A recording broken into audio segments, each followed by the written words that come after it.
Okay, we're on. Good morning, Your Honor. Would you like me to call the case? Please. We are here in the matter of the State of Oregon versus Alan Swinney. This is court number 20-CR50067. Nathan Vasquez representing the District Attorney's Office in the State of Oregon. For the record, my last name is spelled V as in Victor, ASQUEZ. My bar number is 014437. Ms. Leslie Wu is also present on behalf of the state here today. Mr. Oliveras and Mr. Wolf are present with Mr. Swinney, who's in custody, and we are here on defense's motion, and I will let the rest of the parties introduce themselves at this time. Thank you. Good morning, Your Honor. On behalf of the state, Leslie Wu, WU, bar number 184815. Good morning, Your Honor. Attorney Eric Wolf for the defense, bar number 196570. To my left is defendant Alan Swinney. And Your Honor, good morning. For the record, Greg Oliveras, bar number 910837, on behalf of the defendant. Okay, thank you. And good morning, everyone. We're here on the defense motion for a reduction of bail. It looks like from the current amount to $50,000. And I have received the defense motion and memorandum, and I have received the state's memorandum in opposition to that motion. So, Mr. Wolf, it's your motion, so go ahead. Thank you, Your Honor. Yes, bail in this case is currently set at $534,000, which we assert is constitutionally excessive in light of the purpose of bail, which is to assure the presence of the defendant. Now, the state has argued that if the defendant is released, or they seem to suggest that he will commit crime, that's only speculation. There's really no evidentiary or facts to back that up. Facts in this case are this: the defendant, as he sits here, is presumed innocent. And the defendant has no prior record, no history of violence in any jurisdiction. Defendant is 50 years old. The only thing on his record is a DUI back in his 20s. Again, no other history of violence in his record. Another fact is the defendant turned himself in for this case. They didn't have to go out looking for him. He turned himself in. Further, defendant hired private counsel. He retained us, Oliveras Law Group, to assist him. So he intends to vigorously defend these charges against him. And we understand these are Measure 11 crimes that are very serious. But again, there are only allegations. As he sits here today, he's still presumed innocent. And there's no evidence to suggest that if released, he will go out and commit further crimes. Now, if he is released, he would agree to release conditions such as electronic monitoring, curfew if necessary, regular check-ins, and having no contact with the alleged victims, including online contact. In fact, defendant has already agreed to a protective order on evidence. Now again, considering that the purpose of bail is to ensure the presence of the defendant, we think that the facts show that the amount currently set at $534,000 exceeds what is necessary to secure the defendant's future appearance.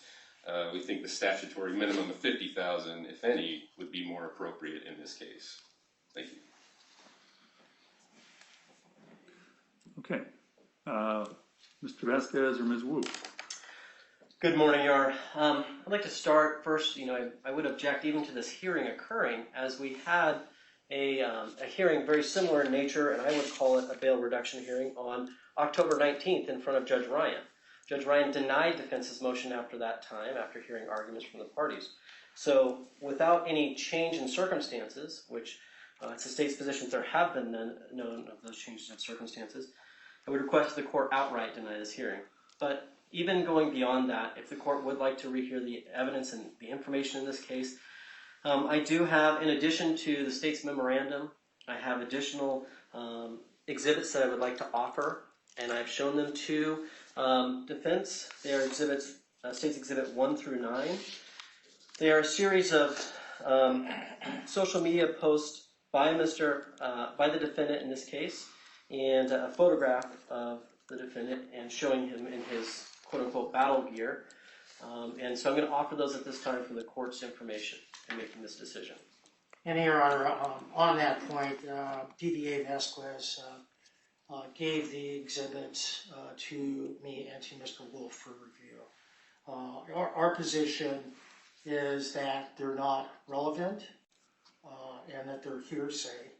I think what Mr. Vasquez is attempting to do with these exhibits is show Your Honor that the defendant is going to commit crimes upon his release. That's illogical and it makes no sense.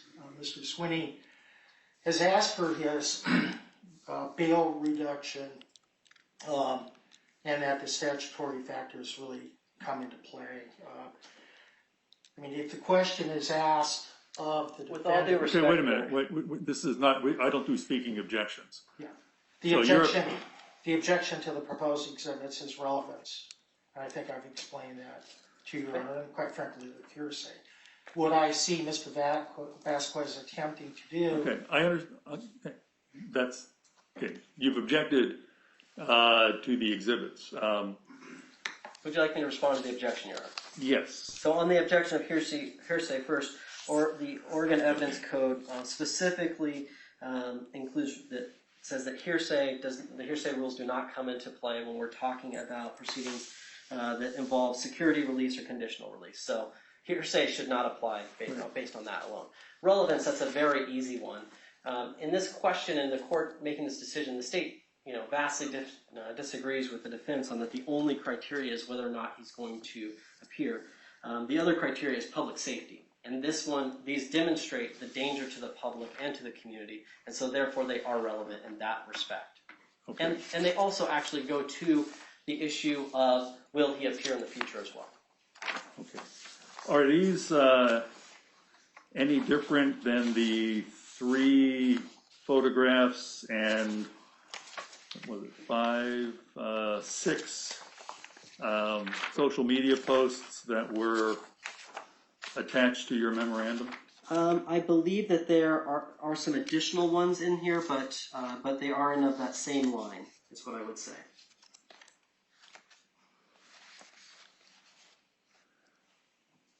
Okay. Well, hearsay is not an objection at a release hearing. In terms of relevance, I don't know yet. So I'll receive them conditionally, but I'm not going to look at them yet. We'll see if I need to get to them at some point.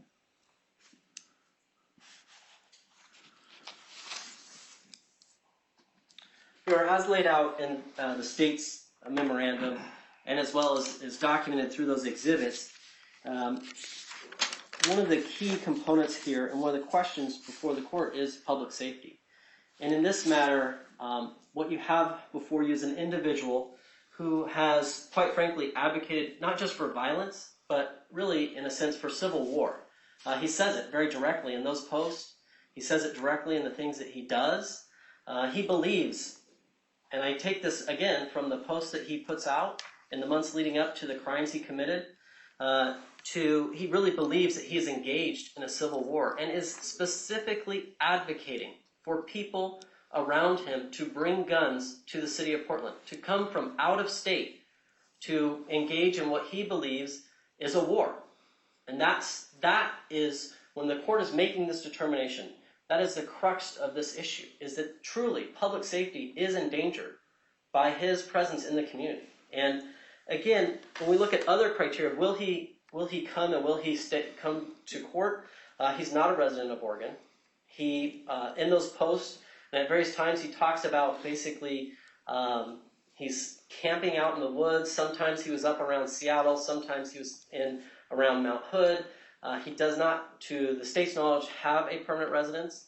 The people that he proposes to live with are also extremely actively engaged in this form of political violence as well. Objection, Your Honor. There's no basis in fact for that. Yeah, that's And I think Mr. Vasquez knows that. Because he's referring to Dixie Bailey. Okay, And that's just... okay. That's argument. That's not evidence at this point. Okay. If you have evidence of that, I am prepared to call a witness today if necessary. But that's So I think State v. Slight, which came out in 2019, while not directly on point for this type of hearing, talked about the difference between attorney statements and evidence at a hearing. So that's a statement, but it's not. If the court needs any additional information, I'm happy to call a witness for that purpose. It's up to you what you decide to do. But Well, I'm just saying that attorney statements are not evidence. Certainly, and I would start by saying, I'd start with on that issue that it is really the defense's burden here, and they've shown nothing about finances, anything of that nature. So, that is another factor for the court to get to. But I would say that that's down on the list, given the concerns about public safety, and even under state v. slight. That is why we present those very exhibits before Your Honor, is because under that, what that says is it does not say that we are required to call a witness. It says we're required, or there's an issue about evidence, and that's exactly what that is, and that's why it's presented to the court for the court's consideration. With all of those things, the last thing, and I would address from the defense about this issue about him turning himself in, the police actually did look for him for multiple days and could not find him. And he turned himself in after the police called him and told him there was a warrant out for his arrest. So, with all that being said, the state respectfully requests that you deny this motion. Okay, Mr. Wolf, response? Really, my only response, Your Honor, is to the exhibits. They are not, in fact, evidence. They are nothing more than highly subjective interpretation of the defense lawyers that he posted online. The evidence in this case is he has no history of violence, no prior record in any jurisdiction. He did turn himself in. He intends to, again, vigorously defend this case. We think we can account for the public safety issue by, again, we agree to any kind of electronic monitoring. We agree to any kind of really release conditions, Your Honor. Let's leave it there. Thank you, Your Honor.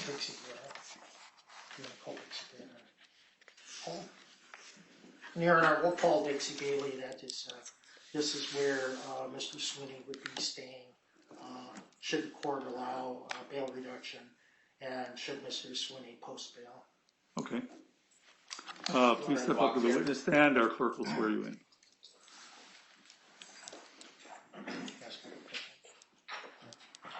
Raise your right hand, please.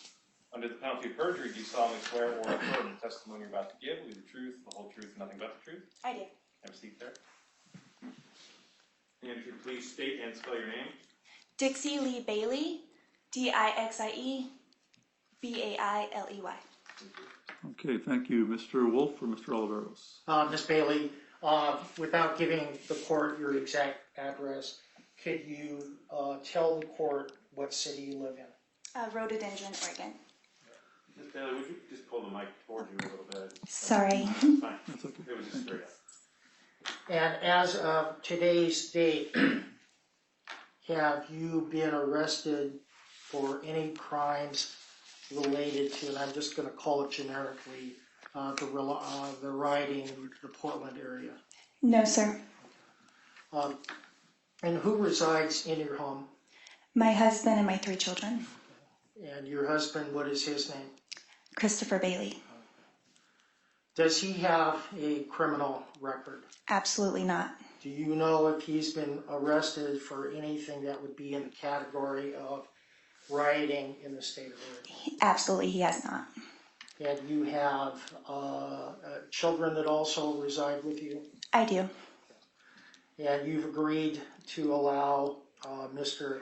Swinney to continue to reside with you? Yes, sir. He would be staying in a camper on the property.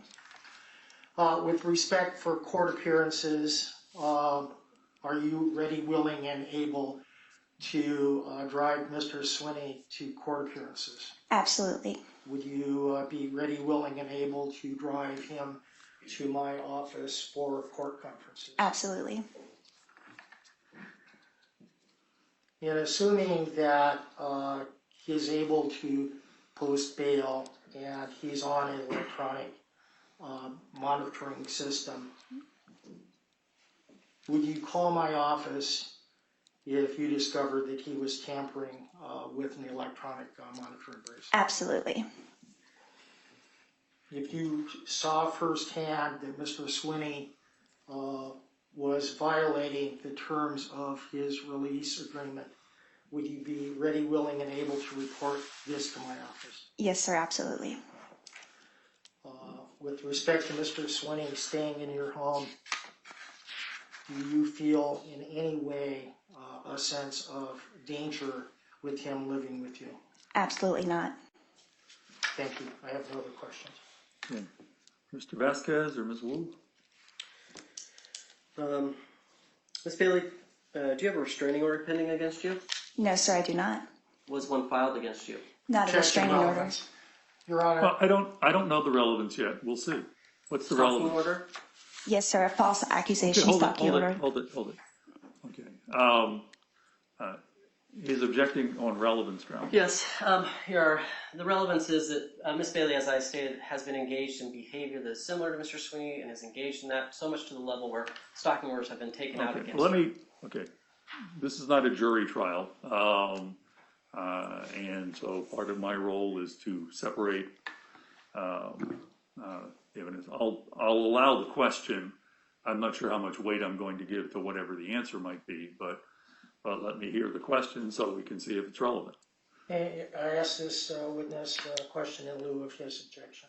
If it's a question if it's a question in aid of if it's a question in aid of objection, you can ask it. Yes. You can ask it.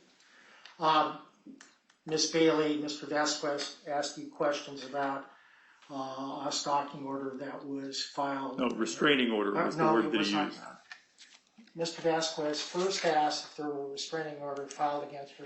She stated no, and then Mr. Vasquez came back and asked her, was a stalking order filed against her? Okay, well, that's when people were talking over each other. I didn't catch that part. Okay, so what is your question in aid of objection? That matter is being contested, is it not? Absolutely is. And there is one... Okay, nope, that was your question. you asked for a question in aid of objection, Thank you. and you got one. That's Thank fine. Okay, so is it accurate that there is a contested stalking order proceeding going on? Yes, Your Honor. Is that in Clackamas County or Multnomah County? Clackamas County, sir. Okay. And Ms. Dixie, is that related to an individual that you became, I would say, on the different ends of the political ideology? It would depend who you ask. I'm asking you. Me, yes. I would agree to that. And this actually resulted from some of what can be termed as either protest, flag waving, or something of that nature. Is that correct? No, sir. It started with a Facebook post. And so you engage in what's called, do you know what is called doxing? Do you know what that term means? Yes, sir. I've been doxxed multiple times. And isn't it the allegation in that stalking order that you in fact doxed this individual? No, sir. It's not. Objection relevance. This is so far. Yeah, this is going pretty far afield at this point, I think. Well, the reason is, Your Honor, is that Ms. Bailey herself Ms. Dixie. No, Ms. Bailey, you're right. Ms. Bailey is engaged in this behavior herself. And this is the person who's proposed that the defendant would live with. And the concern of the state is, when we're talking about public safety, is do we want an individual to go live with other individuals who are going to engage in very similar behavior? We can ask questions. My other questions will be about her attendance with the defendant at various rallies, including the ones that are subject matter of this criminal indictment. Okay, I'll let you ask some brief questions about that. Okay. Have you attended rallies with the defendant? I have. Did you attend a rally in downtown Portland on August the 15th? I did. Were you there with the defendant at that time? I was. Were you present with him on August the 22nd as well? I was.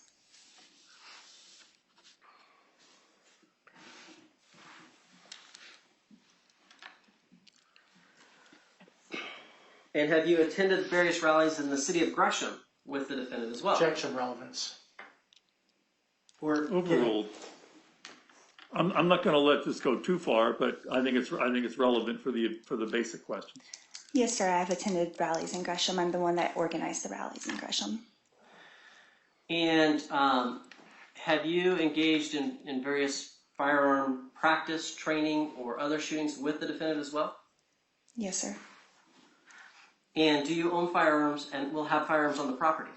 All of my firearms are safely in a safe. That Put wasn't away. the question. It was. I do own firearms, but they are put away safely each day. Are they on the property as well? They're inside of my home, not the home that he would be residing in. He will have his own camper, his own RV space, his own living space on my property. I own 6.5 acres, so he will be very far away from my home. Will he be allowed access to your home? Not if I'm not home.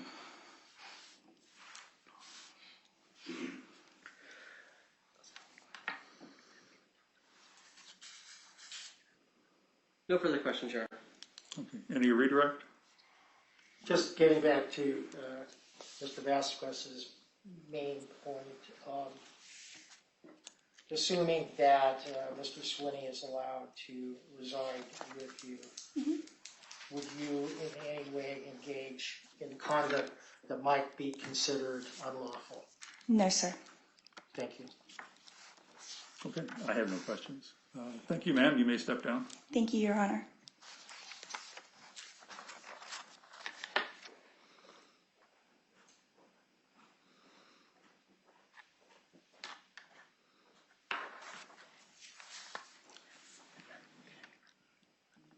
Okay. Did you have anything?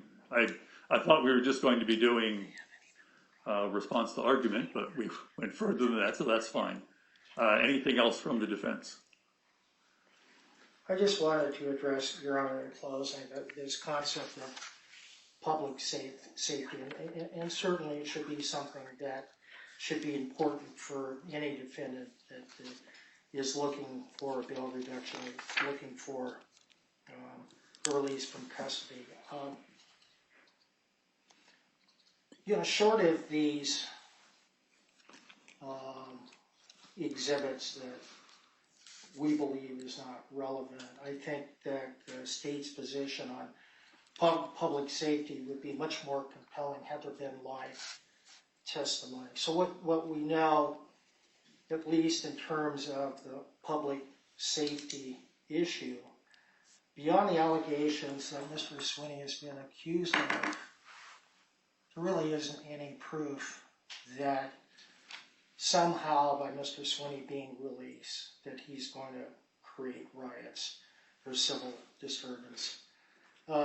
Clearly, Mr. Swinney has a right to freedom of speech, and he also has a right to assemble. But to the extent that they may cause concerns for Your Honor, I think he would be willing to look at reasonable restrictions.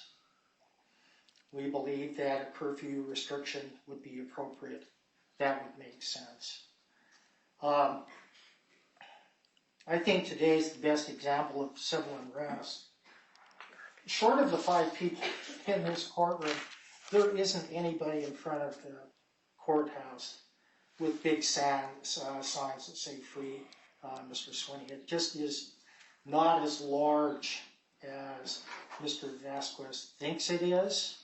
We looked this morning on the internet. There was no mention of Mr. Swinney and his release. And granted, there are some political overtones in this release hearing, but this isn't about anybody's politics. It's about Mr. Swinney and his desire to have his bail released.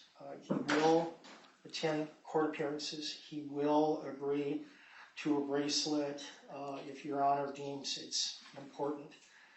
But again, when you really look at who he is and who he isn't, short of a DUI, he has not had any other criminal convictions.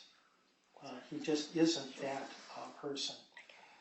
And for all the reasons stated by Mr. Wolf, we believe that a rejection of bail to $5,000 is appropriate in this case. Mr. Vasquez, is there any, I think you've argued. Well, go ahead and argue that point. Your Honor, if I may briefly be heard.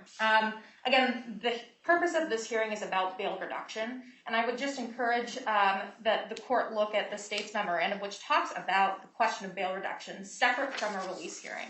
We did have a release hearing with Judge Ryan. He didn't specifically opine on whether bail should be reduced, but he did opine on whether the defendant should be released outright.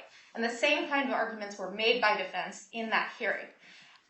This hearing, if it is to be specifically about bail reduction, the defense bears the burden of showing this court that the amount of bail set is excessive as applied to him, because there is a statutory minimum amount of bail that has to be set on the ballot measure 11 charges in this case.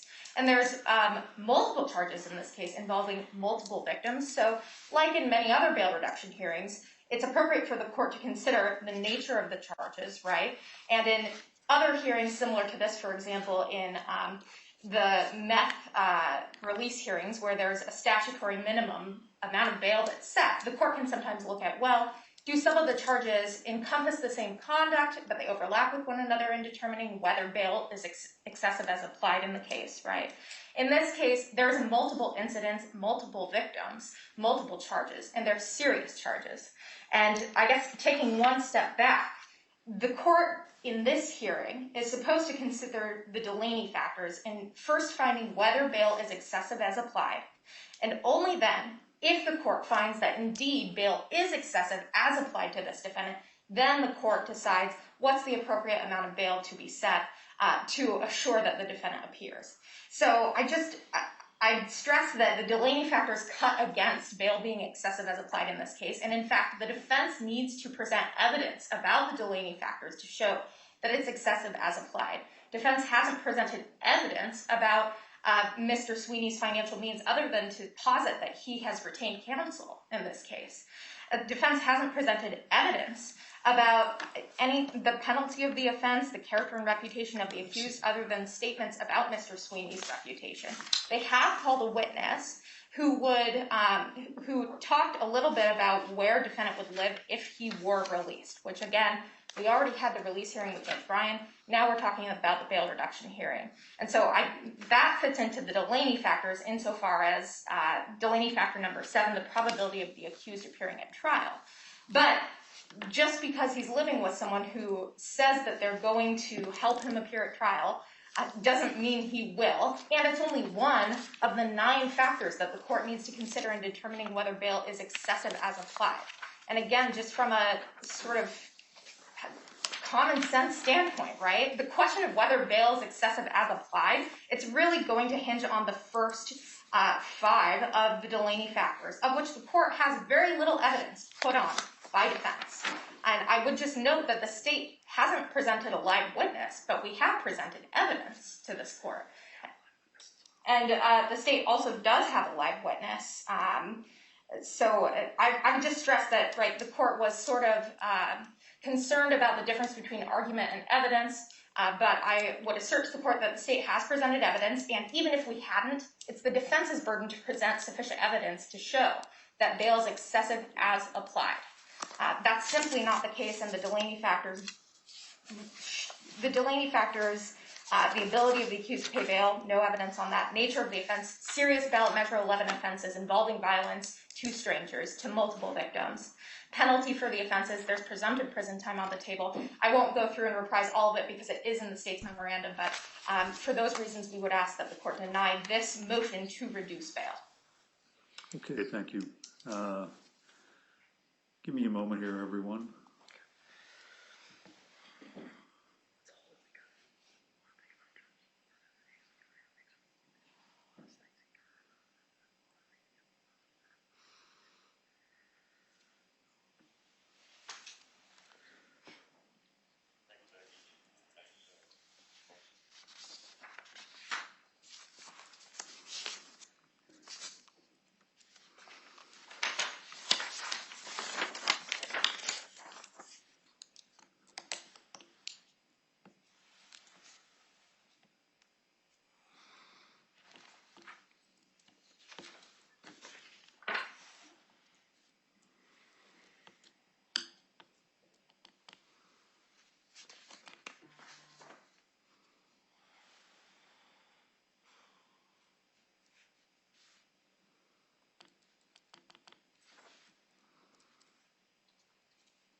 Okay, okay, we're still on the record. Okay, thank you all for your arguments, and to Ms. Bailey for your testimony.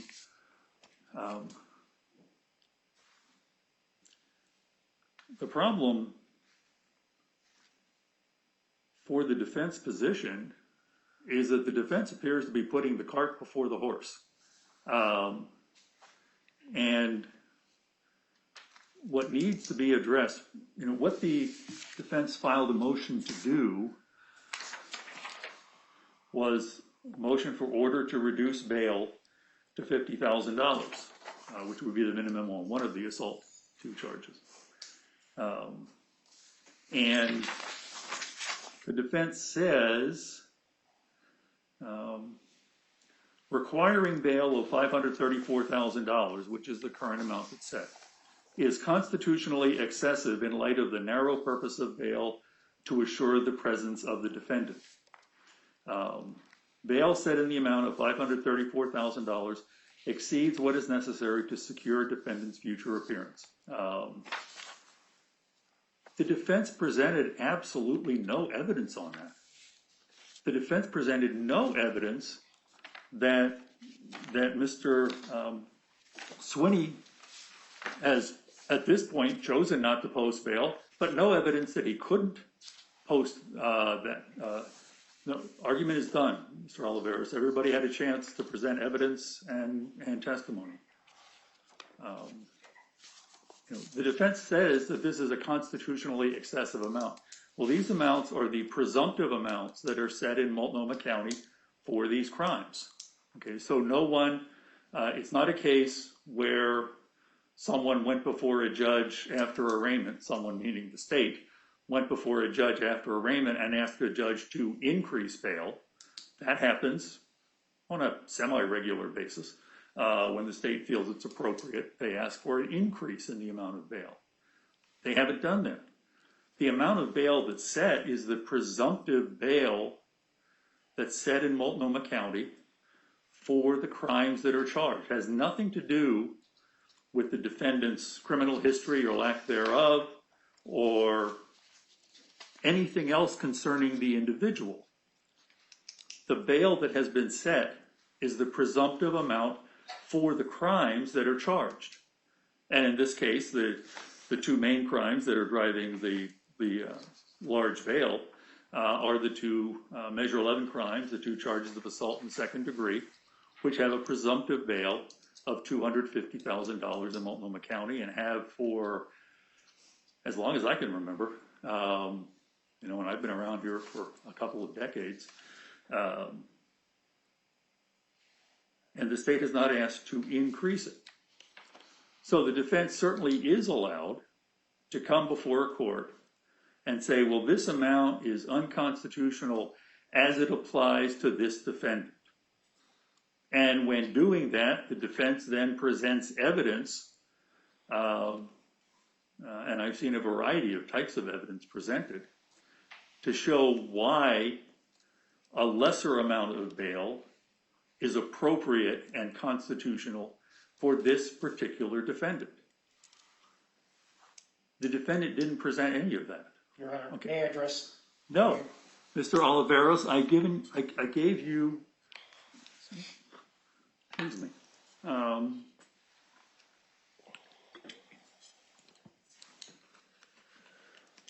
I gave you the opportunity to present evidence. The state, in their first argument,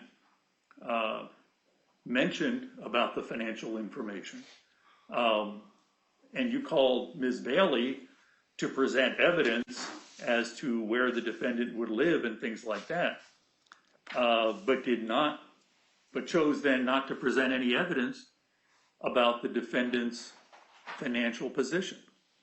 So you have not presented any evidence on which I can rule that this amount is constitutionally excessive as it applies to this defendant.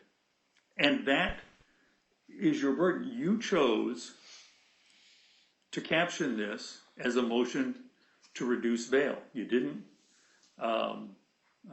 caption it as a motion for release to close street supervision without bail or anything like that. You chose to caption it as a motion to reduce bail. And you say, you make, or I guess Mr. Wolf actually, makes the statement that this amount of bail is constitutionally excessive to assure the presence of the defendant. But there is nothing presented as evidence to back that up. And if I'm going to rule that this amount of bail is constitutionally excessive as to this defendant, then the defense has to present evidence in the record which would give me the basis to make such a ruling. Now that evidence may be out there, I don't know. But for whatever reason, the defense chose not to present it today because there is no evidence in the record that would show that this amount of bail is constitutionally excessive. The defense motion to reduce bail is denied for those reasons. Now, if the defendant posts bail, and that would be, what's the math, $53,400, I think. If the defendant posts that amount of bail, I would order release conditions, which it sounds like the defendant has agreed to, which would be release directly to close street supervision. So in other words, you don't just post the bail and then report to close street supervision. Once bail has been posted, and the defense would coordinate this with the close street supervision office. Once bail has been posted, the close street supervision officer would then essentially meet the defendant at the jail door and take him to the office, or however they're doing it in these times of COVID, and would impose conditions, and those conditions would be GPS monitoring per close street supervision. So I'm not going to require GPS monitoring on my own, but if close street supervision believed that GPS monitoring was appropriate or necessary to assure them that the defendant was where he was supposed to be and was not where he was not supposed to be, then close street supervision has the authority to impose GPS monitoring. I would order that the defendant, and I believe, is your office still in Clackamas County, Mr. Oliver? Yes, Your Honor. Okay. Then the defendant, I think, would have no reason to come into downtown Portland. I mean, he doesn't, outside of court appearances. No, he would not have any reason. Okay, okay. Your Honor, I'd like Mr. Swinney, do you have a doctor who's in downtown Portland or anything like that? The VA hospital. Pardon? The VA hospital. Oh, up by OHSU? Yes. Up on the hill? Yes, Your Honor. Okay, okay. And that's the only reason that you would have to be in the city of Portland? That's correct, yes. Okay, okay. Then the defendant is not allowed to come into the city of Portland, city limits, with the exception of going to the VA hospital for an appointment. And you would have to give close street supervision prior notification of that. I've got an appointment Thursday at 10 o'clock, whatever, to do there. So no coming into the city of Portland. And that, is more than just the downtown area. That's why we're carving out that area where OHSU and the VA hospital are for you. And Your Honor, may I be heard? Sure. I think that the court always has the discretion to allow evidence in, and I would agree. To allow what? Allow further testimony. If I were to make an offer of proof, Mr. Swinney would testify that he's unemployed, and it was mentioned in the state's memorandum. He would also testify that he has no money in the bank and he has no ability to borrow money. And certainly I understand the concerns that Your Honor has, but he is here to reduce bail because he doesn't have any resources. And granted, the memorandum did not hit that point, but if we're allowed to make an offer of proof, I don't want to file a motion to reconsider. I understand the court's perspective, and I certainly respect that. And I can only say that that omission of that evidence is something that we're responsible for, and not Mr. Swinney. But that's what he would testify to, Your Honor. If he could be called, he would tell Your Honor he's unemployed. He would tell Your Honor he has no ability to borrow money. He would tell Your Honor that he has not given our law firm one penny. He is, for all intents and purposes, insolvent. It creates a substantial hardship for him to even raise $50,000. And I bring all of this out, Your Honor, because the attorneys are responsible for the presentation of this motion, and I get that. And I don't want to call it an oversight, but I know that when the motion was prepared, we were looking at everything but that really important element of the defendant's financial condition. But he would tell Your Honor that he has no money. I mean, he has not given our law firm one penny to defend him in this criminal action. And while I agree the conditions that you've set forth for Mr. Swinney are the kinds of things that I would have contemplated, he just simply can't. He has no ability to raise the $50,000. I would like to put him on the record for this purpose, but again, I think Your Honor is aware that even if there was a mistake made earlier by our argument, that Your Honor always has the discretion to have Mr. Swinney testify to his financial condition. Did you want to respond, Mr. Vasquez? I saw you stand up. Yes, Your Honor, there would be, as we've already stated, that time has passed. And additionally, the state would have very direct and specific counters to all of those arguments presented by Mr. Olivares. And the fact that he would be borrowing money, he has borrowed money, he would be seeking funds from other places. So that's all the things that we would do during the hearing, but that time has passed. And so I would ask the court just to proceed as we are. Okay. And Mr. Olivares, I appreciate that. I've known you for a long time. You've appeared in front of me many times, and I respect your ability as an attorney.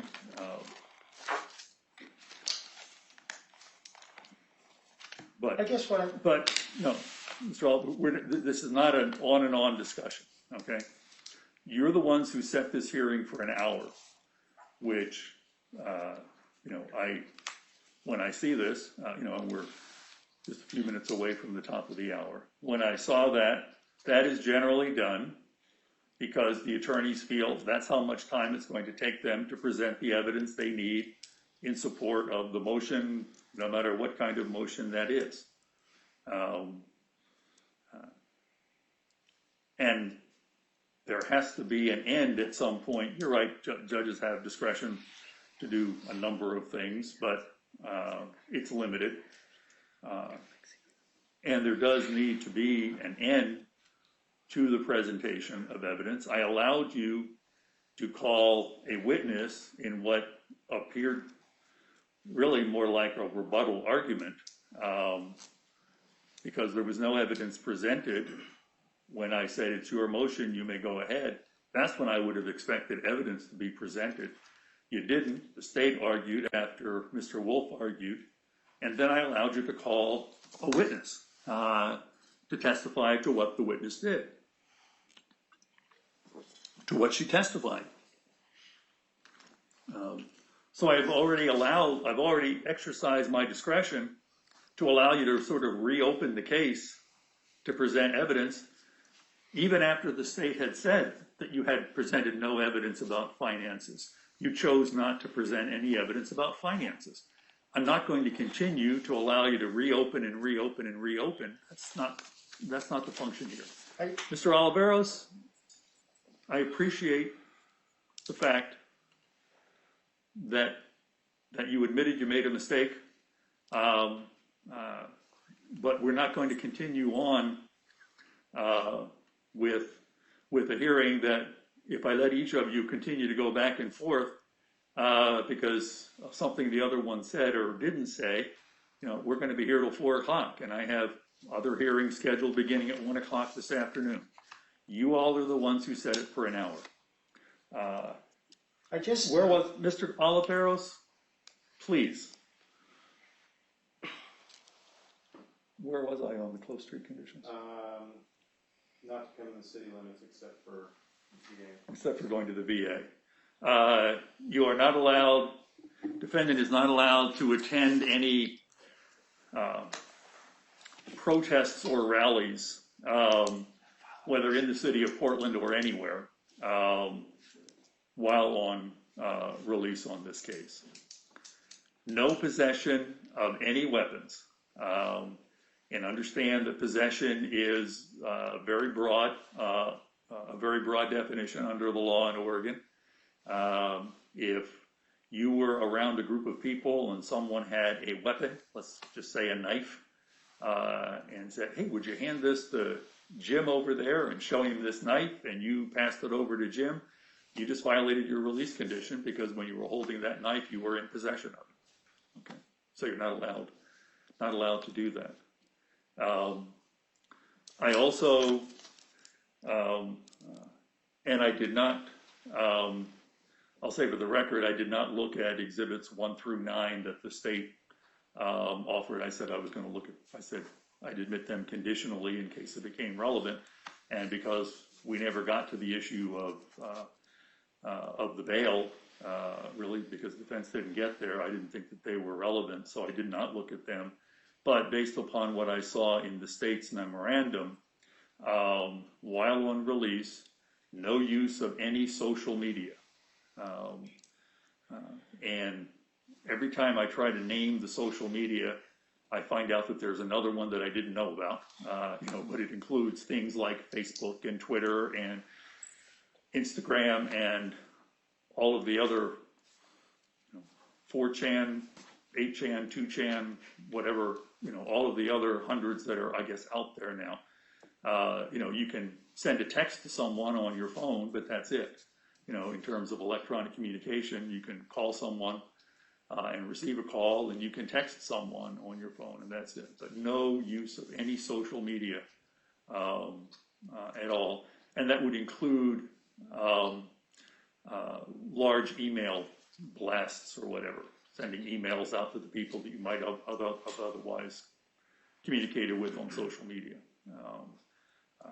And you can assume that that's as broad as it needs to be. Close street supervision can narrow that at some point if they want to, but we're going to start with something wide and then they can narrow it later if they want to.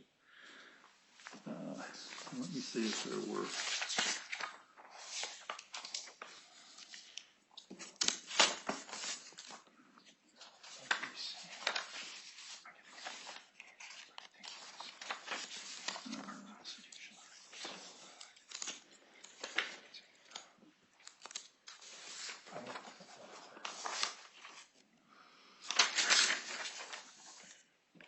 Oh, you would have to live at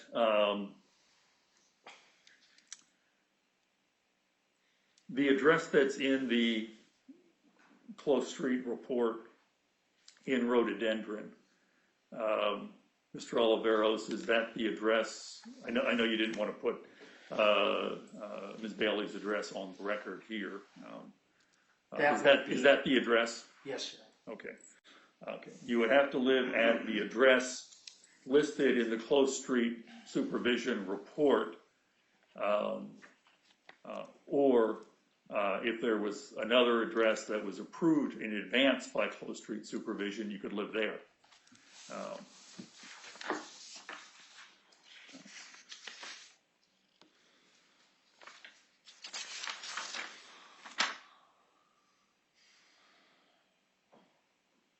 I think we said no possession of any weapons. No contact with the victim or any of the witnesses in this case. And understand the contact in Oregon includes third-party contact. So if you were to ask a friend of yours, let's say out of the goodness of your heart, hey, would you get a hold of so-and-so and tell them I hope they're okay? That's contact. Okay. What I tell people is the way that you obey a no contact order is that you live your life as if the other person no longer exists on the face of the earth. If they don't exist, you're not going to try to go see them or email them or call them or ask anybody else to do that because they don't exist. And so no contact. And also as a close street general condition, no possession, consumption, or use of alcohol or any other intoxicants or controlled substances unless it falls within one of the very narrow medical or religious exceptions. So if you happen to break your ankle and the doctor prescribes Vicodin, you can certainly take the Vicodin as prescribed, but not to excess. And, and the prohibition includes legal alcohol and legal marijuana on that. And I do that because people generally make better make better decisions when they have not been consuming intoxicants. So if Mr. Swinney posts bail, those would be the conditions, along with any other conditions that Close Street reasonably believes are necessary to ensure your appearance at trial. And that will be the orders.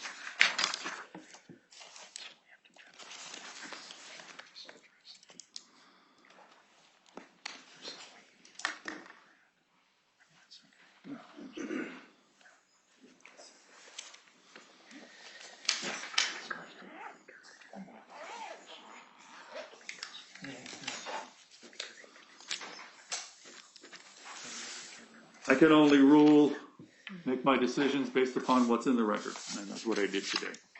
Thank you all. Thank you, Your Honor. Thank you, Your Honor.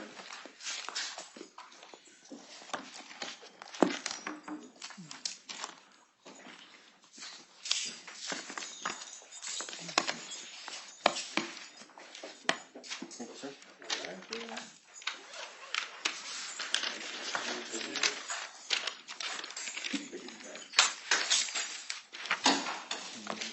Thank you, deputies.